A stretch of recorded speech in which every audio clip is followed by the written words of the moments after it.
これがラストプレーか。ビッグチャンス。いや、俺がいる。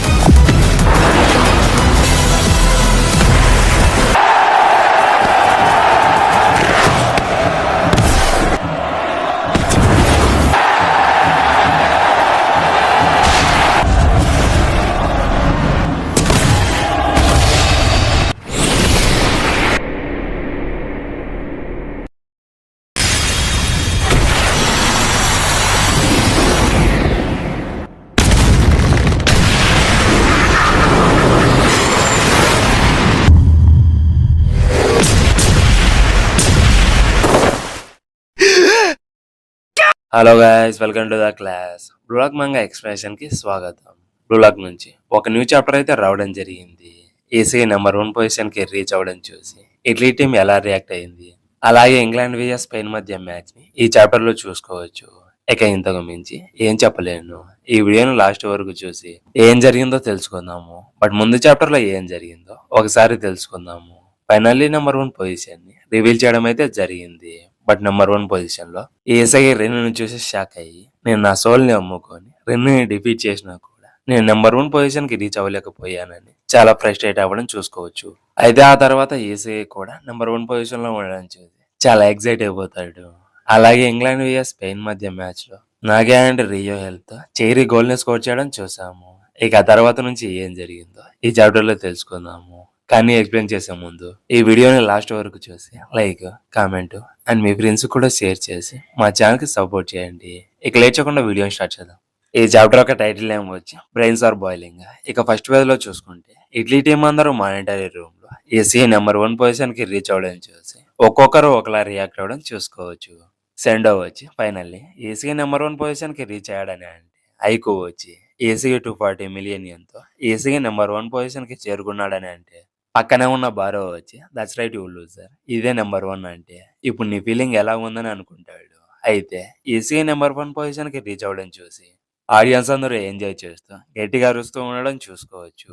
ఇంకో పక్క ఈసీ వచ్చి నేను నెంబర్ 1 పొజిషన్ కి రీచ్ అయినందుకు నాకు చాలా హ్యాపీగా ఉంది, ఈ ఫీలింగ్ చాలా బాగుంది. నేను నెంబర్ 1 పొజిషన్ కి రీచ్ అవ్వడానికి కంటిన్యూగా సిచ్యువేషన్ కి అడాప్టేషన్ అవుతూ అవేకనింగ్ అవుతూ ఈ బ్లాక్ లో ఉన్న ప్రతి ప్లేయర్ ని నా లాజిక్ థింకింగ్ తోనే క్రచ్ చేసేసాను. ఈ ఫీలింగ్ అండ్ ఎంజాయ్మెంట్ వచ్చి నాకు ఒక్కడికే సొంతము, ఎవరికే సొంతం కాదు.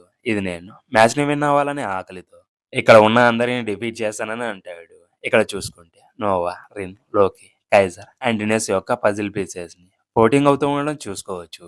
అప్పుడే ఏసీ వచ్చి ఈ ఫీలింగ్స్ చాలా క్రేజీగా ఉన్నాయి. రైట్ నో ప్రపంచంలో ఉన్న అందరూ కూడా నా కంప్లీట్ ఒరిజినాలిటీని ఖచ్చితంగా ఫీల్ అయి ఉంటారు. ఇప్పుడు నా బ్రెయిన్ వచ్చి బాయిలింగ్ అయిపోతుందని తన పాస్ట్ మూమెంట్స్ ని గుర్తు చేసుకొని నా బెస్ట్ వచ్చి సిచ్యువేషన్స్ కి అడాప్టేషన్ అయ్యి అవేకనింగ్ అవుతూ ఉండడము, అదే నా ఒరిజినాలిటీ. ఈ ఫీలింగ్స్ అండ్ హ్యాపీనెస్ తో నేను ఖచ్చితంగా వరల్డ్ లోనే బెస్ట్ స్ట్రైకర్ అవ్వగలను. ఇలానే ముందుకు వెళ్తూ తన ఫీలింగ్స్ అండ్ హ్యాపీనెస్ ని ఫాలో అవ్వాలని అనుకుంటాడు. ఇక నెక్స్ట్ ప్లాన్ లో వచ్చి ఇంగ్లాండ్ వియస్ స్పెయిన్ మ్యాచ్ దగ్గరికి షీన్ అనేది షిఫ్ట్ అవుతుంది. అక్కడ బాల్ బాచిరా దగ్గర ఉంటుంది. ఇక రియోని దాటుకొని ముందుకు వెళ్ళిపోతాడు. అప్పుడు రియో వచ్చి అతను చాలా ఫాస్ట్ గా ఉన్నాడని అనుకుంటాడు. ఇక బాచిరాని స్టాప్ చేయడానికి నెక్స్ట్ ఆగి వచ్చి హే నాగి, నువ్వు నేను కలిసి బాచిరాని స్టాప్ చేద్దాం పట్టు అని అంటాడు. బట్ నాగి అండ్ ఆగి వచ్చి బాచిరాని స్టాప్ చేయలేకపోతారు. ఇక బాచిరా సేమ్ లెవెన్ మాస్టర్ లాగా తన డాన్సింగ్ డ్రిబ్లింగ్ తో ఒక ఆట ఆడుకొని ఇద్దరిని డిఫీట్ చేసి ముందుకు వెళ్లి గోల్ ని స్కోర్ చేయడం చూసుకోవచ్చు. ఆ గోల్ ని నాగి చూసి ఆసమ్, ఆ గోల్ చాలా సూపర్ గా ఉందని సర్ప్రైజ్ అయిపోతాడు. ఆ గోల్ ని లెవిన్ వచ్చి చూసి ఫైర్ అప్ అయ్యి దట్స్ ఇట్ మాన్స్టర్, గేమ్ చాలా ఫన్ గా ఉంది, నేను కూడా మ్యాచ్ లో జాయిన్ అవుతానని అంటాడు. మ్యాచ్ లో లెవిన్ జాయిన్ అవడం చూసి ప్రిన్స్ మాస్టర్ కూడా మ్యాచ్ లో జాయిన్ అవ్వడం చూసుకోవచ్చు. ఇక మ్యాచ్ అనేది స్టార్ట్ అవుతుంది. బాల్ రియో దగ్గర ఉంటే ఆగికి పాస్ చేస్తాడు. ఇంకో పక్క నాగి వచ్చి ఇప్పుడు మాస్టర్స్ ఇద్దరు గేమ్ లో జాయిన్ అవ్వడం వల్ల సిచ్యువేషన్ మొత్తం చేంజ్ అయిపోయిందని ఆలోచిస్తూ ఉంటే అప్పుడే ఆగి నాగితో ఫోకస్ చేయి నాగి, టీం కోసమైనా లేదా నీ ఓన్ గోల్ కోసమైనా నీ డెసిషన్ మీద డిపెండ్ అయి ఉంటుంది. ఇప్పుడు నువ్వు తీసుకునే డెసిషన్ బట్టి మ్యాచ్ అనేది టర్న్ అవుతుందని చెప్తే అది రియో విని షటప్ ఆగి బ్యాక్ ఆఫ్ అని అంటాడు. ఇక నాగి అయితే ఇప్పటి వరకు నేను ఏం చేయలేదు, బట్ సమ్మన్ గోల్ చేయడానికి నేను జస్ట్ పాస్ చేసిన చాలు నా బిడ్ వాల్యూని రేజ్ చేసుకోవడానికి ఇది హెల్ప్ అవుతుంది. అలా నేను అండ్ రియో కలిసి ఇద్దరము సర్వైవ్ అవ్వాలని అనుకుంటాడు. ఇక ఆగి దగ్గర ఉన్న బాల్ ని ఒక డిఫెండర్ తీసుకోవాలని వస్తే నాగికి బాల్ ని పాస్ చేస్తాడు. అయితే నాగి దగ్గర కూడా ఒక డిఫెండర్ ఆల్రెడీ ఉంటాడు. అయితే ఆ బాల్ని నాగి తన లెగ్ తో టచ్ చేసి తన పక్కనే ఉన్న రియోకి పాస్ చేస్తాడు. దానికి రియో వచ్చి nice pass Nagi direct 1-2 pass technique pattern తో మనం వాల్యూస్ ని రైజ్ చేసుకోవచ్చు అని అంటే అప్పుడే ఓటోయ ఆ పాస్ ని తీసుకొని నేను ఇలాంటి మూవ్స్ ని మా అమ్మ కడుపులో ఉన్నప్పుడే చూసేసాను. సేమ్ మూవ్స్ సెకండ్ టైం నా దగ్గర వర్క్ అవ్వ అని చెప్తాడు. ఇక రియో అండ్ నాగి మూవ్స్ ని ఓటోయ రీచ్ చేయడం చూసి రియో షాక్ అయిపోతాడు. అయితే నాగి అతని షాడో మూవ్ ని యూజ్ చేసి బ్లైండ్ స్పాట్ నుంచి వచ్చి ఆ పాస్ ని తీసుకున్నాడు. మ్యాచ్ క్లైమాక్స్ లో బాజ్రా అండ్ ఓటోయ ఫైర్ అప్ అయ్యి వాళ్ళ టాప్ పర్ఫార్మెన్స్ తో మ్యాచ్ లో ఆడుతున్నారు. ముందు మ్యాచ్ లో నేను లాస్ అయిన ఫీలింగ్స్ ఏంటో ఇప్పుడు నాకు అర్థమయ్యాయని అనుకుంటాడు. ఇక ఓటోయ ఆ బాల్ ని మాస్టర్ లెవినోకి పాస్ చేస్తే ఆ పాస్ ని తీసుకొని స్పీడ్ గా ఇమాజినేషన్ తో వాళ్ళ మైండ్ ని బ్లో చేసేయని బాజ్రాకి బాల్ ని పాస్ చేస్తే ఆ పాస్ ని తీసుకుంటాడు. ఇంకో పక్క ప్రిన్స్ వచ్చి ఓటోయాని బ్లాక్ చేసి ఉంటాడు. అయినా కూడా ఎస్కేప్ అయ్యి గోల్ రేంజ్ లోకి వెళ్లిపోతాడు. ఇక అప్పుడే బాజ్రా ఓటోయాకి బాల్ ని పాస్ చేస్తాడు. బట్ ఓటోయాని వెనుకల నుంచి ప్రిన్స్ బ్లాక్ చేస్తే ముందర ఇంకో డిఫెండర్ అతన్ని గోల్ చేయకుండా బ్లాక్ చేసి ఉంటాడు. అయితే ఓటోయ ప్రిన్స్ బాడీ హెల్త్ తో తన పొజిషన్ ని చేంజ్ చేసుకొని గోల్ ని స్కోర్ చేయడం చూసుకోవచ్చు. ఇక్కడ ఇంగ్లాండ్ గోల్స్ వచ్చి 1, స్పెయిన్ గోల్స్ వచ్చి 2. ఇక స్పెయిన్ ఇంకొక గోల్ చేస్తే మ్యాచ్ అనేది ఫినిష్ అయిపోతుంది.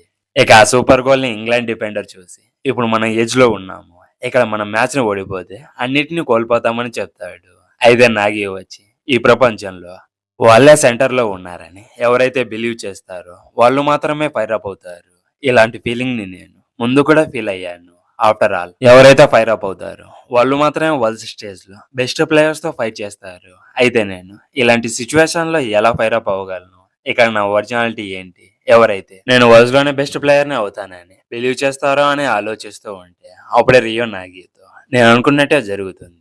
మన స్ట్రాటజీస్ వాళ్ళ టీం మీద అస్సలు వర్క్ అవడం లేదు. ఇప్పుడు మనం బిగ్ ట్రబుల్ లో ఉన్నామని చెప్పి స్మైల్ చేస్తూ దట్స్ గ్రేట్, మన మ్యాచ్ లో ఏదో ఒకటి చేసి సంథింగ్ ఎగ్జైటింగ్ గా చేద్దాం పట్టు అని అంటే అభయ నాగేకి ముందు రియో చెప్పిన మాటలు గుర్తుకు వస్తాయి.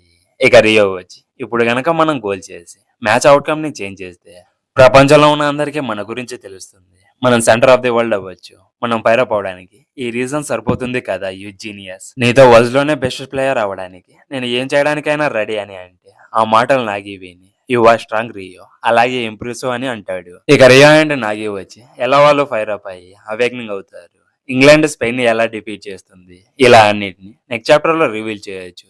ఈ చాప్టర్ మీకు ఎలా అనిపించిందో కామెంట్ లో చెప్పండి. ఈ వీడియో మీకు నచ్చినట్లయితే like, comment and me friends కూడా షేర్ చేసి మా ఛానల్ కి సపోర్ట్ చేయండి. అలాగే ఈ వీడియోని ఎవరైతే లాస్ట్ వరకు చూసారో వాళ్ళకి చాలా థ్యాంక్స్ అండి. ఇలానే మా ఛానల్ ని సపోర్ట్ చేస్తూ ఉండండి. నెక్స్ట్ చాప్టర్ తో మళ్ళీ కలుద్దాం. Until then by.